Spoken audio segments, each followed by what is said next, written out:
everybody. Welcome back to Home on the RNG. Hello. We're still here. Despite our best efforts, Yes. we are still here. Despite everything, it's still you. God. Of course, I've got Russ here. And Yes, we're joined again I by am. Chris. Hello. Hi, Chris. Hi. And there's a small puppy at the table who has a lot of video game opinions and no way to voice them. And Chris has a slime themed Switch Yes. game pads that I'm extremely jealous of and need to get after this. They're tricky. Tricky to get, but I got I one. imagine. Chris has his Switch set up so that he can play Star Ocean 1 while we talk about Star Ocean 1. Yeah, I thought I'd get a leg up on this one. Yes. So, let's go ahead and start where we always do with personal history.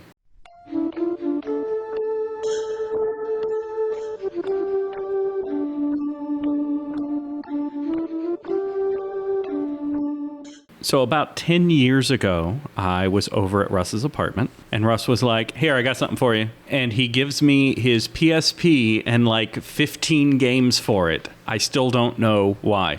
But among those games was Star Ocean 1 and Star Ocean 2, and that was my first time playing them on the PSP that Russ just randomly decided to give away to me. So, I remember enjoying them, and his obsession with the voice actor Dick Smallberries. Dick Smallberries is the voice actor for Dorn, who's not really a main character. But anyway, I have since found out Dick Smallberries is Bryce Papenbrook, who voices, what's the main guy in Sword Art Online? I have no idea. Well, it's the Mr. main Sword. Yeah, it's the main guy in Sword Art Online, and then he recently voiced Jude in Tales of Arise, which is the most recent Tales game. And I'm sure it had something to do with like unions or something. The Union. Well, this wasn't a union project or something, and so he used some other name, but it's totally Bryce Papenbrook. So good job, and kudos to you for using the alias Dick Smallberries. Like, you have become my favorite voice actor, even though you voice like the worst anime protagonist that's ever existed. Well, he's no Aaron Fitzgerald. Well, that's true. Nobody is. Who can be? So, Russ, what is your personal history with Star Ocean 1? My personal history is playing it on the PSP. I mean, I gave you all of that stuff because I used to think that I had to buy friendship from people. You and I had already been friends for like 10 years at that point. I know. This is. I talk about this in Do you need it back? Because, no, I don't. I actually don't. And I didn't think that I gave you that because when I was getting ready to replay this, of course I played it on my Switch, but I have a PSP and I have this game. It's broken. Yeah, you rebought it all after you gave it to me. I'm kind of a psychopath. And it's broken. I couldn't have played this on the second PSP that I bought anyway because the UMD. Remember UMDs? Yes. Yeah. Remember, kids? I know, right? I remember. It's been 84 years. The UMD, the disc, nothing is wrong with it, but like the stupid little case that those UMDs came in, cracked. And so like the game doesn't function on the PSP anymore. The Star Ocean 2 on the PSP that I have and also rebought, obviously, still works, but the Star Ocean 1 doesn't. So, Well, I'm glad you bought my friendship 10 years after you already had it. yeah, yes. I do like getting things. Yeah. And that was quite the boon. Unfortunately, I have more self-confidence now, so I'm never going to give you like my PS5 or something. Chris, do you need a new best friend? Because I have an opening. Well, I mean, I already have a PS5, so... Yeah, that's true. Chris, do you have any personal history with Star Ocean 1? Yeah. So basically, I played a lot of Star Ocean 2 back in the day, the second story, back in the 90s.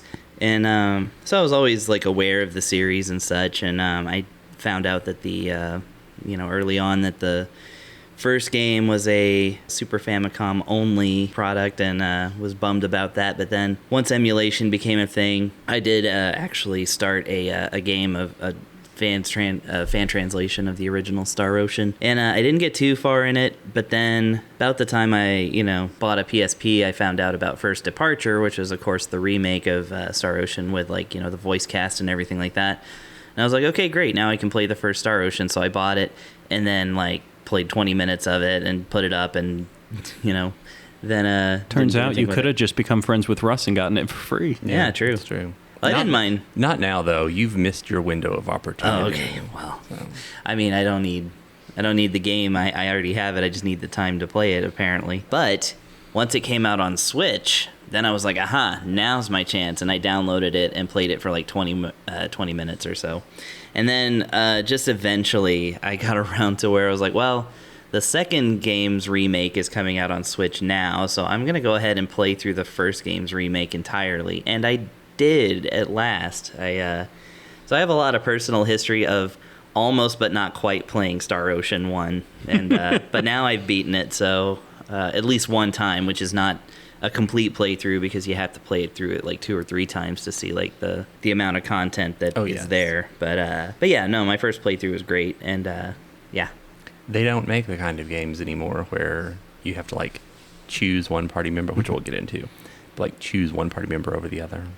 I guess not. I don't know. I haven't played one, at least. Which is weird because it instantly gives a game replayability. Yeah, exactly.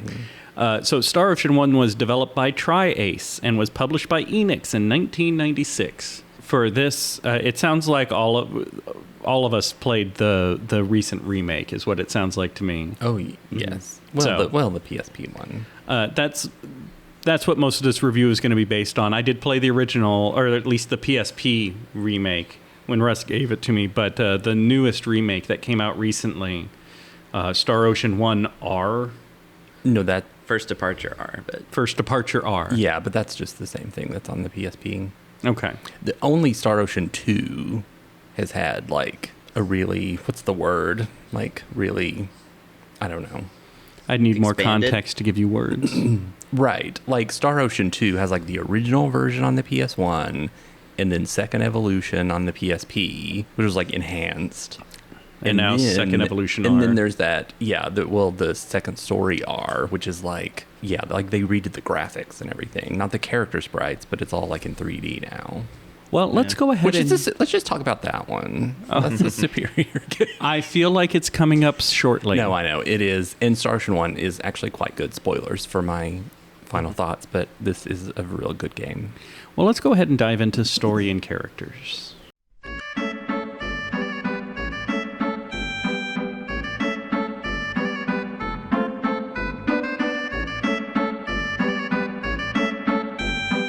There's so many of them. How did you get like text on a piece of paper? Old school magic. Okay. A band of fantasy adventurers encounter an alien spaceship who tell them that their world is dying and the only hope lies 300 years in the past. And so begins a journey through time and space. Mm-hmm. I don't normally do like super in-depth description of the plot. Like I normally just do my synopsis and then we talk it. But the plot for this is kind of bonkers. Yeah. And so I actually wrote it all down here because at first I was really excited about a sci-fi JRPG because so many of them are in a fantasy setting. Yeah. And then... And guess what? Yeah, instantly fantasy world that you're playing in, and then the briefest of sci-fi interludes, and then same fantasy world 300 years in the past. Yes. Yeah. We're not only like sticking to a fantasy world, but we're like going to like regressing to 300 years ago in the fantasy world. Exactly. So I don't know why they even included a sci-fi element to this, right? You could have just had the whole thing set 300 years in the past. Yeah. I mean, I think especially for the time, that was very unique. So here is the in-depth plot of Star Ocean 1. I can't wait. You have to do one of these for every game. I refuse, because do you see the size of this paragraph I'm about to read? Well, now you're just going to read us a novel. I am. Okay. So, in the ancient past, the lost continent of Mu on Earth was hit by asteroids, which caused it to warp across the universe and land on Roic, our fantasy planet for this game. Since Mu had technology way in advance of what we even have today, they began to work on a way to get home. Meanwhile, thousands of years later, but still about 600 years before the game begins, an Earth ship goes missing and crashes on a barren planet. The humans there decide to try genetic engineering to make it easier for them to live on this planet. Their first genetic superhuman steals an entire lab and vanishes with it to another world. The demon world. Back on Roic, the displaced Earthlings open a gate, but instead of leading to Earth, it leads to the demon realm. And now, 300 years before the start of the game, which is when most of the gameplay takes place, our heroes have to defeat the demon lord, only it turns out that the humans from the desolate planet want the demon lord's blood. See, they need his blood to create a new genetic superhuman to lead them.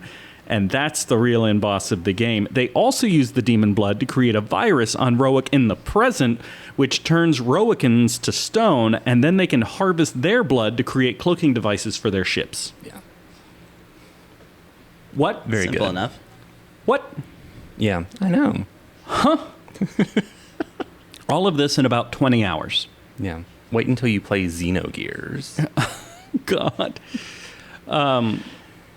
And then before we start talking about the characters, I wanted to say one of the things that irritated me most about this game is the backtracking, right? You have to go through this vast world, and there's one mountain in particular you find yourself having to traverse repeatedly, and you have to keep encountering random combats that you're now like 40 levels above. Yeah. And it's like, really, you can get fast travel, but only if you recruit one specific character and complete one hidden side quest for that character. You then get a gigantic bunny that you can ride on like a chocobo that lets you skip these dungeons. Worth it. Yeah. Very much what worth you're it. describing right now is the perfect video game. So as we've alluded to, this game has a lot of recruitable characters, Yes. and often it's a case of recruit this one and you can't get this one later. Skip this one and you can get this other one. There's a lot of variety and a lot of characters. It is, and it's a very convoluted system. How you recruit some of the characters, which I have memorized. Of course. Because I've played this game so many times. Love this game. So who are the best characters, Russ? Well, the best characters from a gameplay standpoint are the non-mages. They simply have... Mages cannot get the DPS that melee characters can have in this game. Also, they have no self-control. Right, exactly. So I like to typically stock my party with the melee characters, and I like to get the weirdos because it's me. So I like to get Tanique. Oh, that's the nerdy one who's Tanique. a werewolf? Yes, correct. He's like the most random character in this game. You recruit him by fighting battles at a certain point in the game in the Colosseum.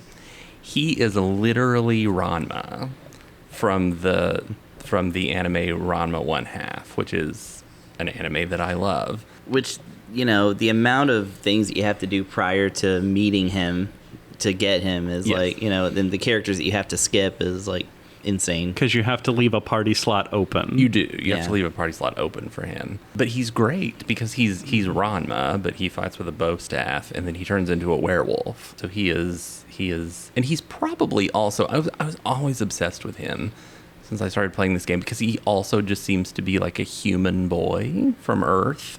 So it's like, but they never get into what his story is. Like he's just there, like Ranma. He's just a human boy werewolf Yeah, from he's just Earth. there practicing martial arts. He's a werewolf for some reason. Don't know how he got to this planet, but he's just very... Probably got hit by a Happy-go-lucky. meteor. That's what makes you travel to other worlds, Yeah, as true. we've learned. Mm-hmm. Yep. So I really like him, and I really like... I do like... Well, I like Mavel.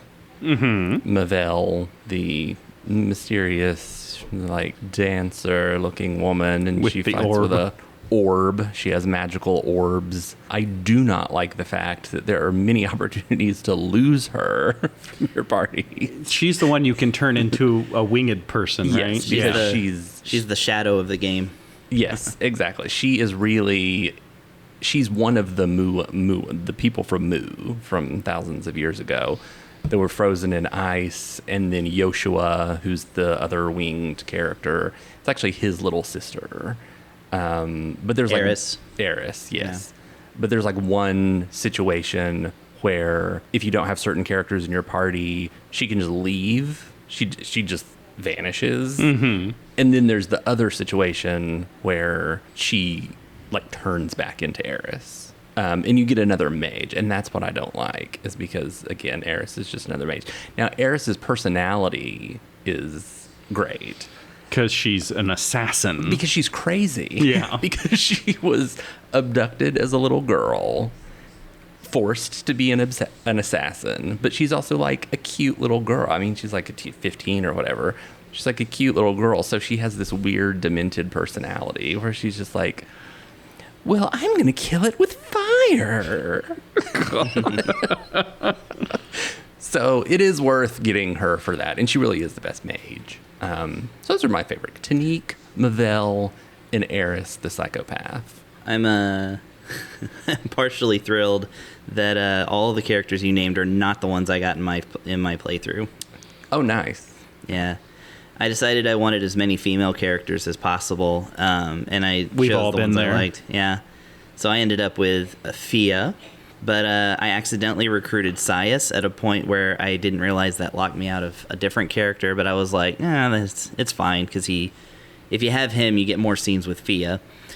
And then I got Perici, of course, and Welch. Ah, Welch. Yeah. She's a what do you call it? When you make something canon, but after the fact. Retconned. Retcon, thank you. Mm-hmm. She's because she's from Star Ocean 2, but then they retconned her back into Star Ocean 1. From 3. Oh, from 3. There's a character very similar to her in 2. Yeah. But Welch is actually from 3, yeah. Yeah. So yeah, I decided to go with that. So, I ended up with, besides Roddick and Ronix, only one male character. And again, he's like the foil for Fia, so you get more scenes with Fia with him, which ended up being that when I was playing with Fia and I was hearing, the constant battle cries and lines of dialogue and such, I was like, hold on a minute, I recognize that voice actor. And it turns out she's voiced by Dorothy Fawn, who is the voice of Meryl Streif from the original Trigun. Or the English voice. And so I was like, oh, I love that. Because Trigun is like one of my favorite anime. So I was like, wow. I didn't put that together. Yeah, I did, only because, I've watched Trigun so many times Sure. in English. Not originally, but I eventually just got to where I really liked the dub as well as the original. But yeah, so, but my favorite character is Perici. I love her. Yeah. I like Preachy fine. I don't like that they like aged her up and sexualized her in this one, because my understanding in the Super Famicom version, she's like a child. She's like a little girl. And then in this one, they like made her a teenager so that they can have a cat girl. Well, and if you don't get her, you can't get the fast travel. Correct. Yes. Yeah, she's that secret giant bunny fast travel character that you. And even if you get her, there's no guarantee you're gonna get the bunny. It is a deeply hidden side quest. Yeah, it's missable too, like permanently, I think. Mm-hmm. Yeah, but I did. I got her just for the fast travel ability. I don't think I ended up using her in my party, but Can we also mention that this is a planet where humans came to the planet thousands of years ago, and then intermingled with the cat people that lived on this planet.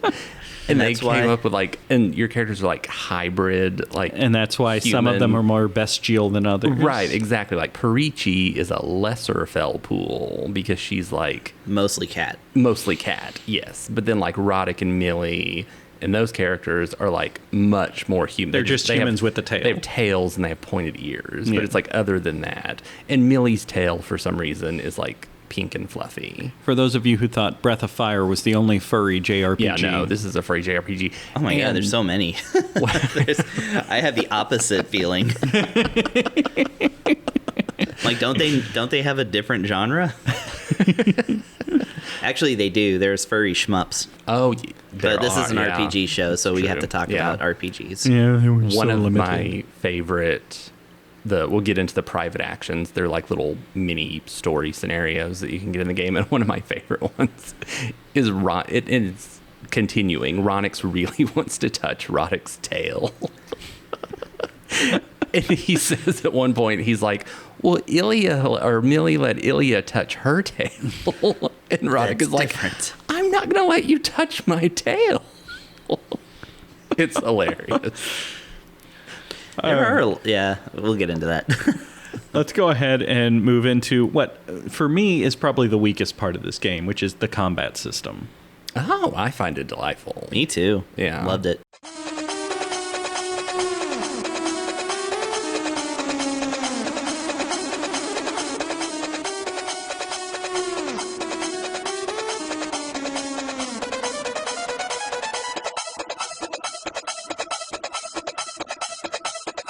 So this is often when we talk about combat systems, we either say it's like Final Fantasy or it's like Dragon Quest. This is like Star Ocean.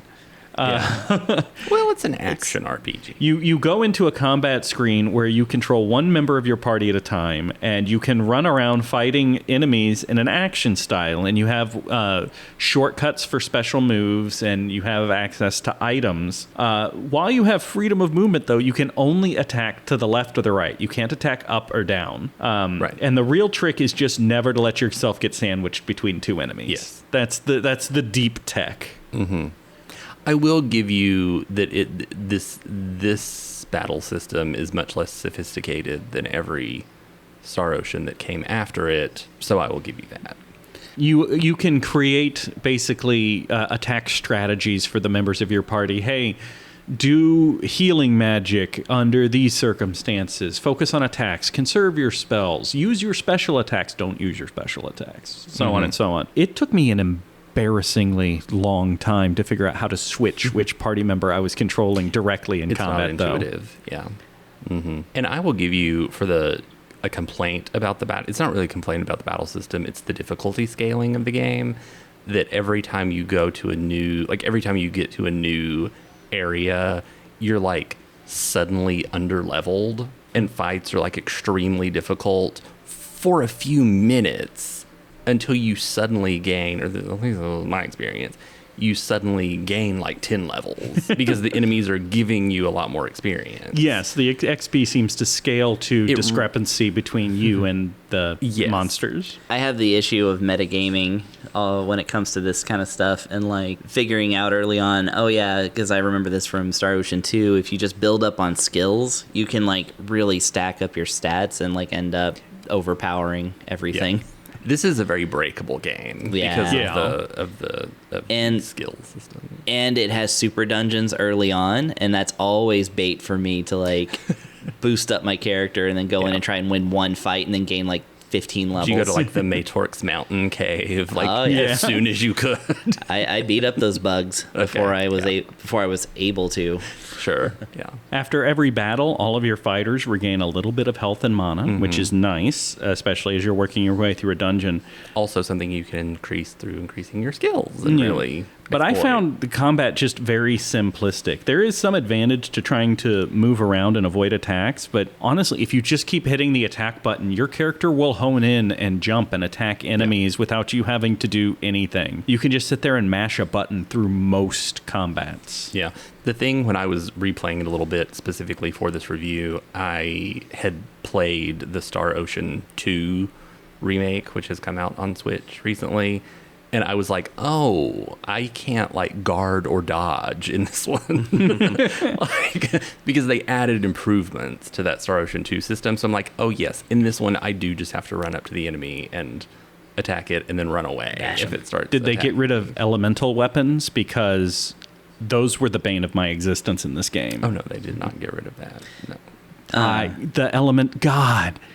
Yeah, some I of the don't most ever some of the equip an- best weapons in this game have an elemental affinity. So like you attack and it also hits with like lightning energy or fire or holy energy or whatever. Always fun to go into a battle and see a bunch of zeros. Yes. but without a 1 at the front of them. Or even worse, I had 2 of my fighters equipped with like the most powerful swords you could get at that point in the game. Got into a boss fight, and every time they hit the boss, it healed him for 6,000. Yeah. I had to spend the entire fight keeping my fighters away from the enemy and hoping the spellcasters could kill the boss. And then after that, I had to make sure I never equipped my fighters with the same swords ever again. Yeah. Which is a huge incentive in totally learning the crafting system so that you can break the game that way. Yep. Like how my level 80 Roddick has a Soul Eater at the end game, which is how much? 1,700-ish. Yeah, it's like, I don't know how much it has. It's like about 1,000, I guess, on top of his base attack. But it's like, also it absorbs all the HP that it sucks out, and it has no elemental affinity. Nice. So my Roddick is essentially invincible. Yeah. The companion AI is actually pretty decent. I never had any of my party members use spells or abilities that would heal the enemy. So the AI is smarter than me. They get better insight.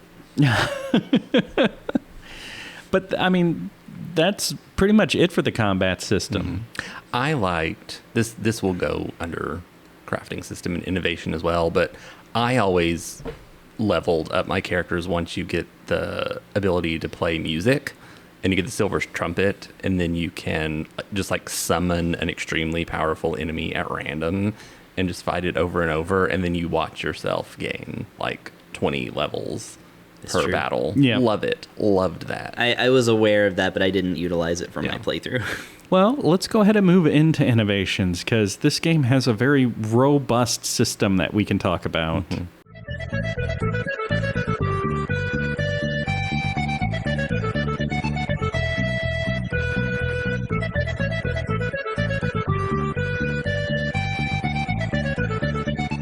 Crafting.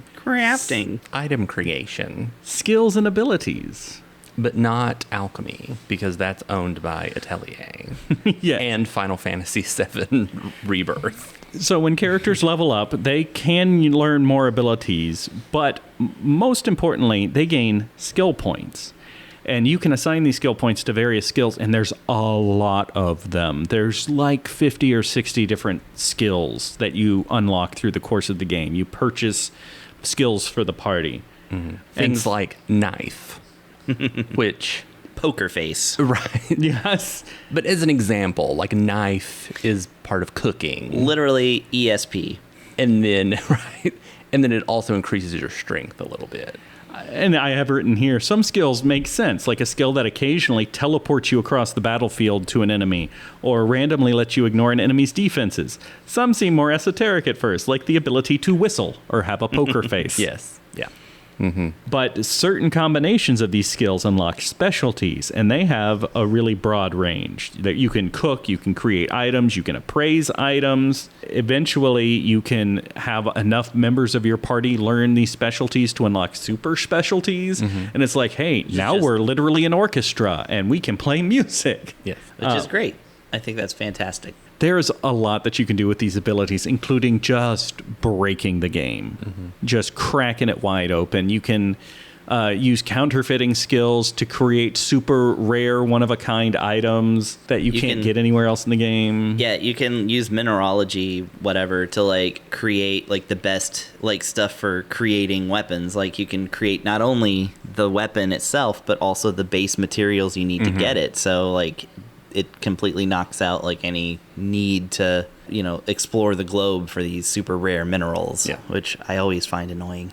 Like, what do you mean there's only 7 of this kind of rock in the entire Earth? Looking at you, Shining Force 2. Never played it. Hear that it's awful. It's not from here, you haven't. I was gonna say it's not awful. Chris but and I it's, are big fans. Yeah, it's just it does have that one system. And again, the branching story path with adds to more recruitable characters, and the recruitable characters all have their own little sub stories. So it adds a lot of replayability to the game because you can see interactions and parts of the games you haven't seen before. Yeah, the PA system, which does not stand for Prince Albert, it stands for private action. After you've been to a town before, it's like your second visit to a town. At the town gates, you have the option of hitting a button to go into private action mode, where instead of your party members all being stacked up with you, they kind of spread throughout the town, and you can find them and talk to them, and scenes will play out, and things will happen. If you need a modern analogy of this, Final Fantasy VII Rebirth just completely took that system. Okay. Yeah. I haven't played that yet. So. Oh, whoops. Well, No, it's fine. I've played Final Fantasy VII, so I don't know how spoilery you can get, really. a lot. Yeah. Okay. Fair enough. Full disclosure, I've completed my second playthrough of Final Fantasy VII Rebirth, and I'm at about 150 hours in it. I think I only have one more thing of content to even see, unless there's hidden stuff that I haven't found yet. Do you know how many different private action cutscenes there are in this game, Russ? Oh, 100? 107. Oh, wow. That was very close, actually. Yeah, Well done. actually, all depending on who you have in your parties, what actions you've completed, what things you have or haven't done yet. But none And- of them are as good as Ronix wanting to touch Roddick's tail. Well, of course not. And some of them require combinations of characters, as well as not just having the one character, but maybe another character that acts as that first character's foil, which can happen. Like in the case of me having Fia as well as Sias. Mm-hmm.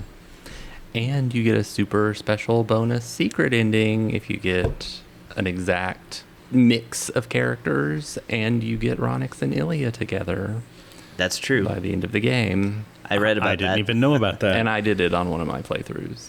Yeah. I was missing something Mm-hmm. on mine, so I couldn't do it. But Because you have to, well, and I hated it, because you have to get the characters that I don't care for. You don't get to get the weirdos if you're going for that. this really is one of those games where it's like you cannot fault yourself for looking up something on GameFAQs to be like, how do I get this character and what do I need for these scenes and stuff? Because it's like otherwise, thank God it's only a 20 to 30 hour game. There's also multiple hidden dungeons and at least one hidden refightable boss. Noise. Yes. The Queen? It's been a while since I've played it. I honestly don't remember. In the super hidden, like in the I am trusting the notes that I wrote down. super, okay.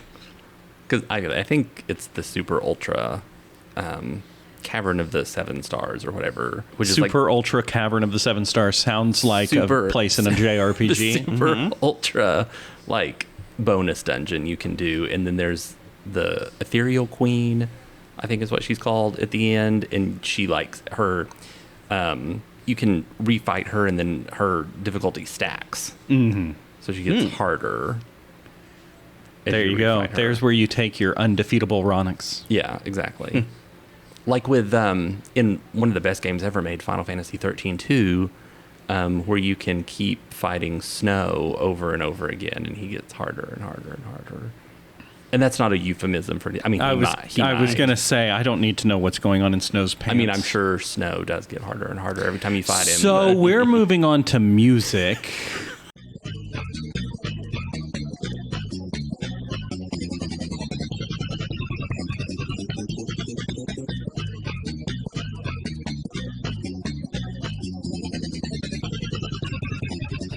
That's me. I I have guess. that for you. This is why we have our musical expert with us. So that we can hand him notes to read off of. No, I don't really need notes for this one.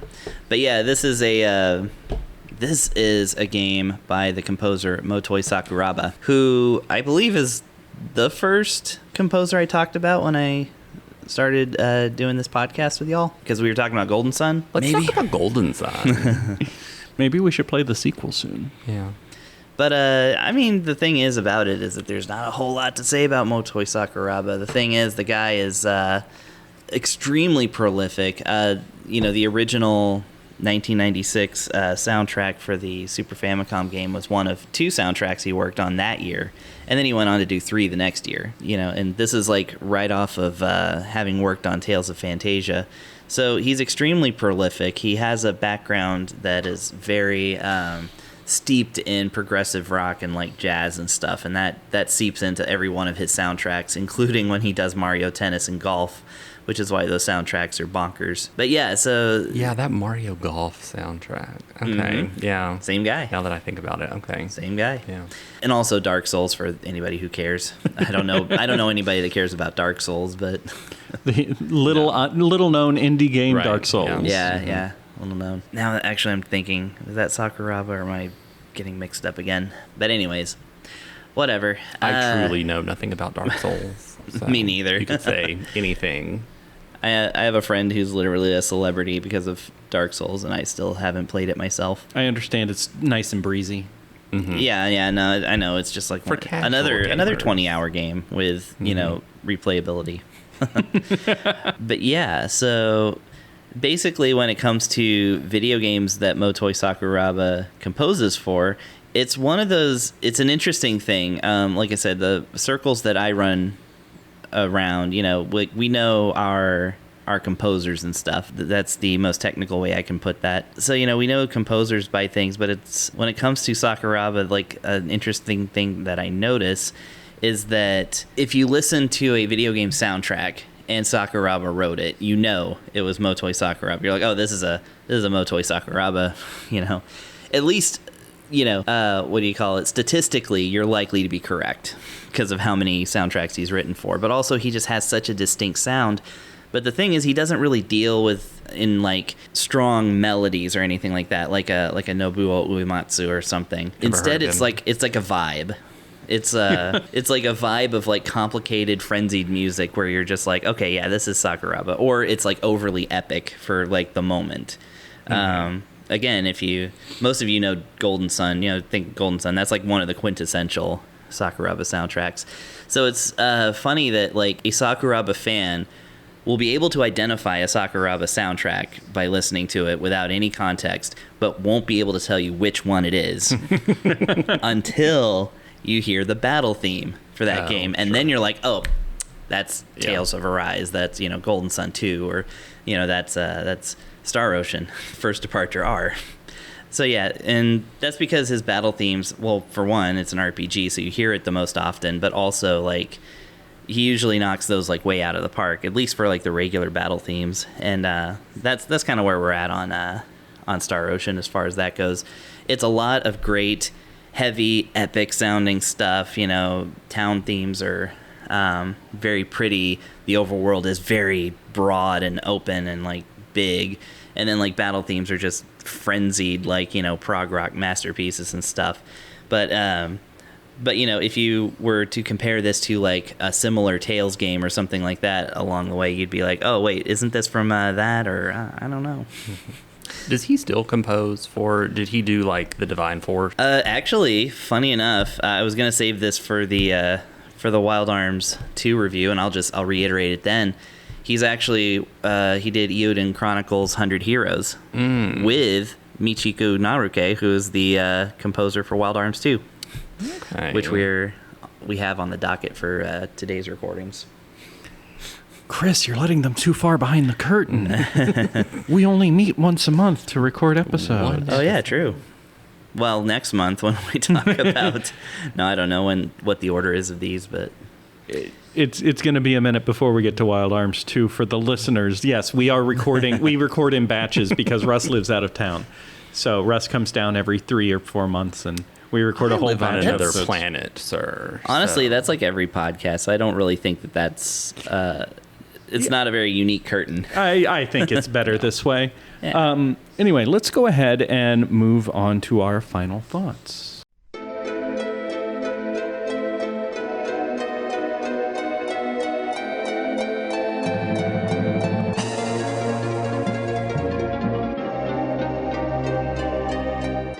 I find my thoughts on the game to be a little complicated. And one of the reasons that I have this rule that Rust really hates about us playing a series in order is so that we can One of these days, it's going to end our friendship. No. Is so that we can see the natural progression of a game series. The features that they add, the features that they drop, the improvements in quality of life and all of that. But in context, so this is a Super Nintendo game that's been remastered a time or two. And so playing it now on a PS5, which is what I generally play on, there were parts of this game that felt too simplistic for a PS5. But there are also parts of this game that feel way too complicated to have been on a Super Nintendo game. Mm-hmm. So it's kind of a weird mix and match now of mechanics and style. Overall, I give the game a B+.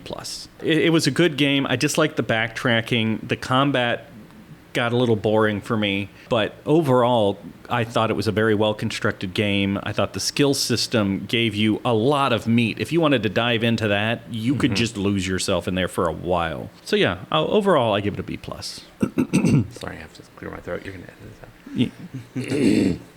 Wow. Okay. Now I just wanted you to do it. I just wanted it to happen. I really enjoyed this game. This is one of my video game franchises to get to know me. So you here on Twitter. It's like, is that why you gave it all to me? Yes. So I'd get to know you after 10 years of friendship? That is correct. Yes. Okay. It wasn't low self-esteem.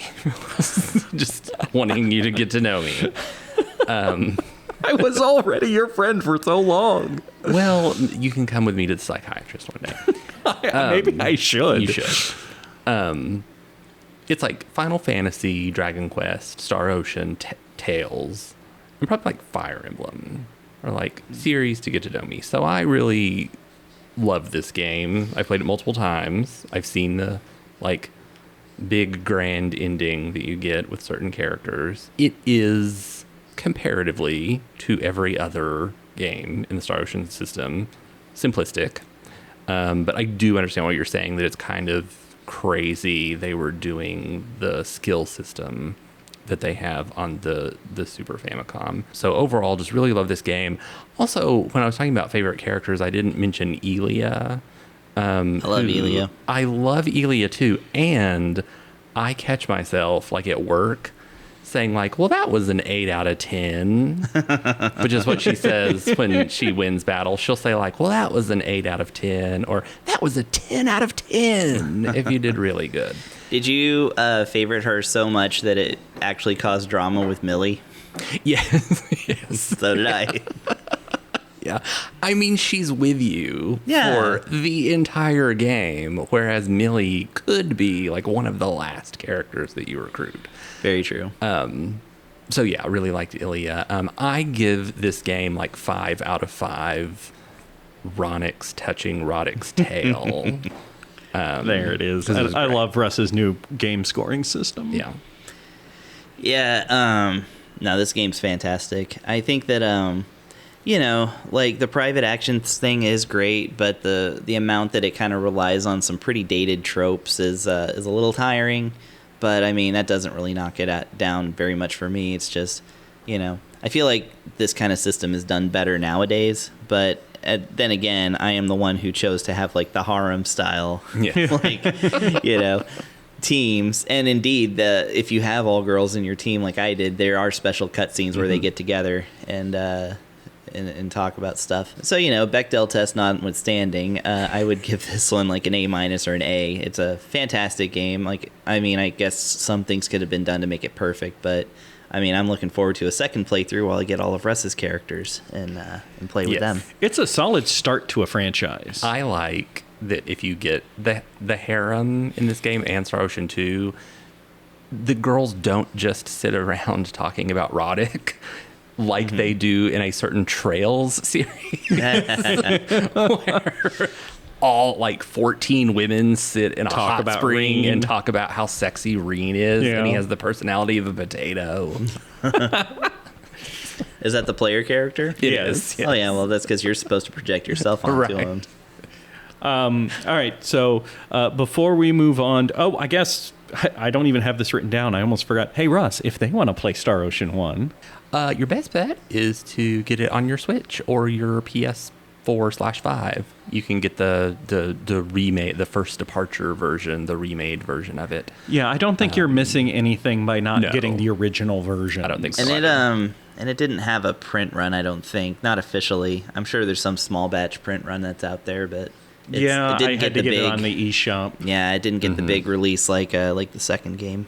I no longer buy physical versions of games, so I forget that it's like a thing. I still prefer physical versions Yeah. when I can get them. I'm old school. And you know what? When it comes to, so off topic, but when it comes to like movies and TV shows, my preference for old school media ownership have proven to be, valid because streaming certainly, services yes. are dropping stuff now. Yeah. And when I they agree. drop something, there's nowhere else to find it. Oh, Jeff Flicks. Yeah. That's very true. I have all 8 seasons of Perfect Strangers on DVD. So when Excellent. Freevee stopped carrying it, I was just able to put in my DVDs. I still have That's ridiculous. I still have Isn't physical it? books. You've definitely seen my to read Yes. piles. It's like 40 books sitting up there. And physical games is I prefer because I don't know, I have more control that way. I don't have to worry about I'm storage just lazy, space and I don't want to get off my bed to swap discs. to swap a disc. Yeah. Well, typically when I get into a game, I'm in that game for a while. I wanted to do a quick round of plugs. Just anything that you want to recommend that people at home listen to. And I know for some reason this always kind of stumps Russ and Chris, so I'll go first so they have time to think of something. actually I have something. stuff this time Because I need their feedback on mine. because I know that you're subjecting me to this every time. First of all, you should obviously watch Chris on Twitch, Enrich Flavor. Yeah. On no Liar Exaggerate. Liar Exaggerate. Sorry, it's Enrich Flavor on Twitter. Yeah.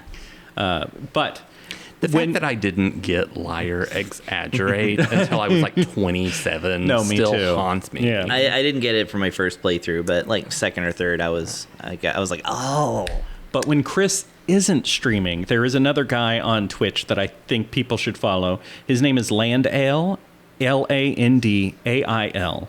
This man is on a quest to play every RPG released on consoles in America. Period. Not JRPG. He's in the like 400s now, I think, right? So I just looked this up yesterday, the day before recording, to get a current count. He has completed 437 RPGs, totaling over 12,800 hours of gaming. Yeah. He is keeping a catalog of it. He is going like year by year. He's now on like the GameCube.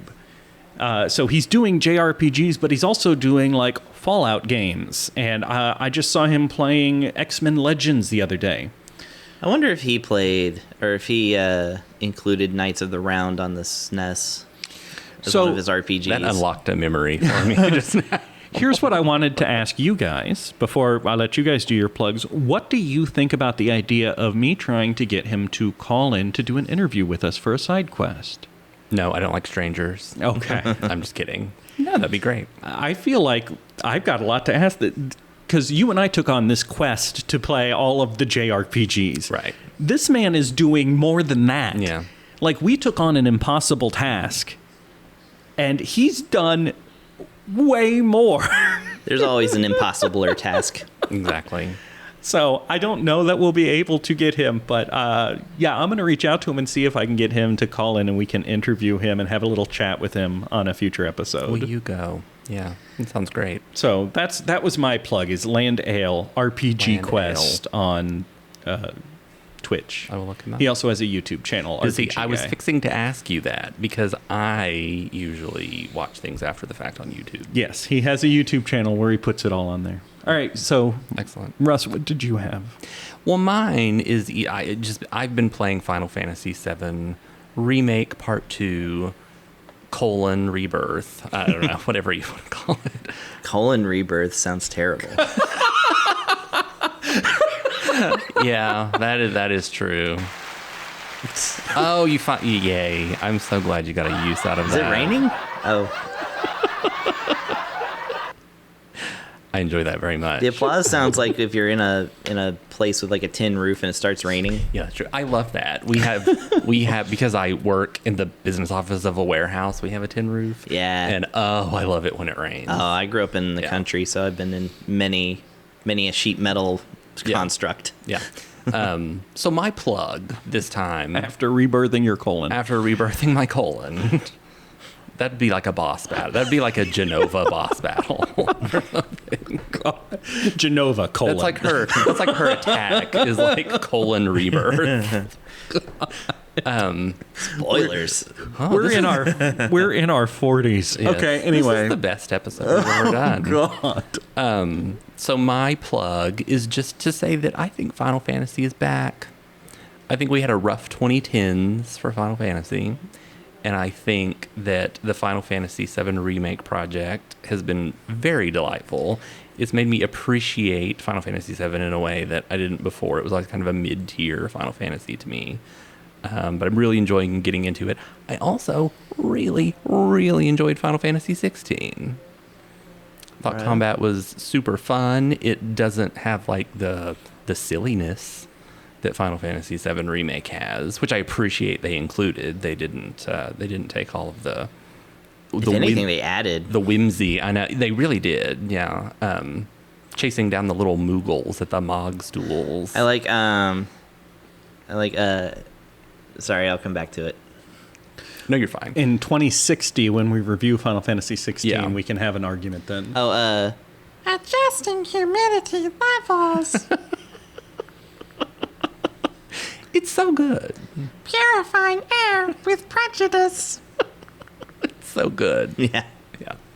It's so good. Shout outs to the Tonberry Suite. So I just want to say that, like, I think for me, Final Fantasy is back. Chris, what do you have to plug? Going off Don't dismiss the remakes and the new games and stuff just because they are not classic Final Fantasy ones. Yeah. Yeah. And speaking of, if you do want to do that, I guess, shout outs to the Pixel remasters. I beat all 6 of them. They're all fantastic. I 100%ed all 6 of them. I think that the bias that the internet has against Final Fantasy II has all but lifted because most people are playing it now and being like, oh, actually, this game's really rad. And I've always had that opinion, so that's... At some point, I do want to do a side quest where we talk about the Pixel remasters, and it will also kind of be a review of 2 and 3 since we skipped those. So I do want to talk about that more in depth because, it was a great experience. I'm into that because I love 2 and 3. I will say this, though. My experience after 100%ing my way through all 6 of them, my very first thought as I beat Final Fantasy VI at 100% was, I could play 4 again. Yeah. Just... Yeah. I specifically for 4, that was the first time that I messed with the quality of life stuff and ratcheted everything up 4x and then blasted through the game in 8 hours. Yeah. Yeah. And I was just like, this is so rad. I didn't want to do it with 1 through 3 because I wanted to compare them to the original Famicom experiences. So I was like, I'm not gonna mess with the I don't even know what the quality of life things are for 2. Because it's such a different system, but it's like, yeah, for 4, I was like, oh, I know 4. I'm just gonna. Yeah. I remember looking at those quality of life things for 2 and not like understanding what a lot of them meant. I didn't even look at the menu. I know there's one that's like you just automatically get HP like As you level up. Automatically Oh, really? get HP. Yeah. And there's there were some of them that Mostly I'm you like, just gain stats faster. yeah, I'm like, what does that even refer to? And I didn't turn any of them on. The only thing I did turn up 4 times the like AP in 5 and 6, just so I could get all of the jobs really fast, and then I could get all the magic from the espers really fast. Anytime I do that, it wrecks the game for me, and I end up not enjoying it. The only time I enjoyed Final Fantasy V was when I was playing 2-player on the PlayStation version with a friend of mine, and we had a great time like doing the split the controller thing, and yeah, we didn't have any ability to gain anything fast. We just had to work with what we had, and that felt like a much better game to me. You should do, if you haven't, the 4-job Fiesta. I should try that, yeah. I've never done it the real way, where you're like really pulling the jobs out of a hat or whatever, but I have done playthroughs where I've limited myself to 4 jobs. Because it's the last one I haven't beaten yet, I'm going to go for 5 Advanced next, because I've beaten the SNES version, the Super Famicom version. I've beaten the PlayStation 1 version, and Pixel Remaster, which... Well, I'll tell you this, in 5 Advance, the Blue Mage Vampire ability is broken in a way that it's not in any other version, so that you don't need white mages. I may check that out. Yeah. Join us next time. We're going to be talking about Persona 2-1 Innocent Sin. That is the Innocent Okay. Sin. Yeah. The first of the two Persona 2 games. The Innocent Sin comes before the eternal punishment. Yes. So thank you guys for listening. Thank you for joining us. This was my favorite episode we've ever done. It's been a while since we've recorded an episode, and it's just nice to come home. I got that podcast high. Yeah. I'm gonna try and ride By the that time we do our last review today, I'll be like... You mean 5 months from now? True. Yes. Yes. All right. Thank you, everybody. Bye. Bye. Bye. Home on the RNG is a presentation of Mad Centaur Productions. You can find Jeff on YouTube at youtube.com/Centaur Productions or on Twitter at Jeff Centaur. You can find Russ on Twitter at RussMac25. You can find Chris on Twitch at twitch.tv/LiarExaggerate or on Twitter at EnrichFlavor. Thank you for listening, and remember to save your game before powering off this podcast.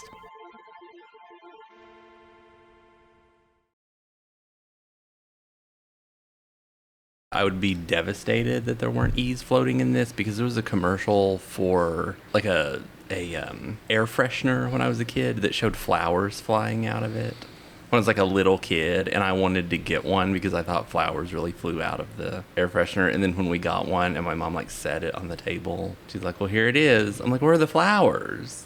Advertising worked really well on It you. really did. Yeah. So that would have been a big disappointment for me when I was like 4. I'm so glad I captured this on recording. You're welcome. You're welcome.